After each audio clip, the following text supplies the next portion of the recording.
తెలియజేసుకుంటున్నాం. మనము 2019 నుంచి 2024 మధ్యలో ఒక దుర్మార్గమైన పాలన, ఒక విధ్వంసకరమైన పాలన నుంచి 2024 ప్రజలు బుద్ధి చెప్పడంతో ఈరోజు ఒక సంక్షేమము అభివృద్ధి రెండూ కలిసి సమపాలలో ఈరోజు పయనం చేస్తున్నాయి ఈ కూటమి ప్రభుత్వం.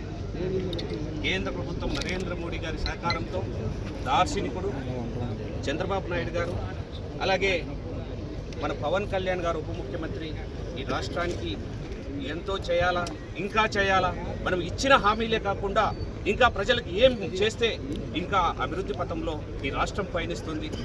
గత ప్రభుత్వంలో రోడ్లు వేయలేక, గోతులు పూడ్చుకోలేక దుస్థితి నుంచి ఈరోజు ఏ గ్రామానికి వెళ్ళినా అద్భుతమైన రోడ్లు నిర్మాణం చేసుకుంటుంది.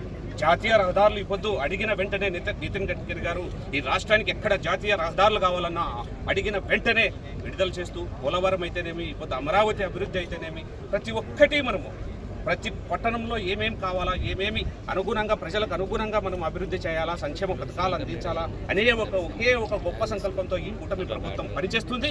ప్రజల ఆశీర్వాదం ఉండాలని ఈ సూపర్ హిట్ సూపర్ 6 అని ఒక బహిరంగ సభ ఇప్పుడు అనంతపురంలో మనం నిర్వహించుకోవడం మంచి శుభపరిణామం. దాదాపు 3.5 లక్షల మంది ఈరోజు కలుపుతున్నామంటే అనంతపూర్ చరిత్రలో ఇంతవరకు అంతమంది కలిసిన జనాభా ఎప్పుడూ ఉండదు, ఉండబోదు. ఇదే ఒక చరిత్రగా నిలిచిపోతుందని మేము మీడియా ముఖంగా మీ అందరికీ మరొకసారి విన్నవించుకుంటున్నాం. ఎందుకంటే ప్రతి పౌరుడు, ప్రతి ఆంధ్రప్రదేశ్లో ఈ రాయలసీమ ప్రాంతంలో ఉన్న ప్రతి ఒక్కరూ ఈ సభకు వచ్చి పెద్దలు ఏం చెప్తారో, ఇక్కడున్న ఎమ్మెల్యేలు, ఎంపీలు, మినిస్టర్లు, డిప్యూటీ సీఎం, బీజేపీ నాయకులు ప్రతి ఒక్కరూ హాజరవుతారు. కాబట్టి ప్రతి ఒక్కరి సందేశం విని ఇంకా ఈ ప్రభుత్వాన్ని ముందుకు నడిపించాలా, మీ ఆశీర్వాదం కావాలనేదే మేము అందరం కోరుకుంటున్నాం.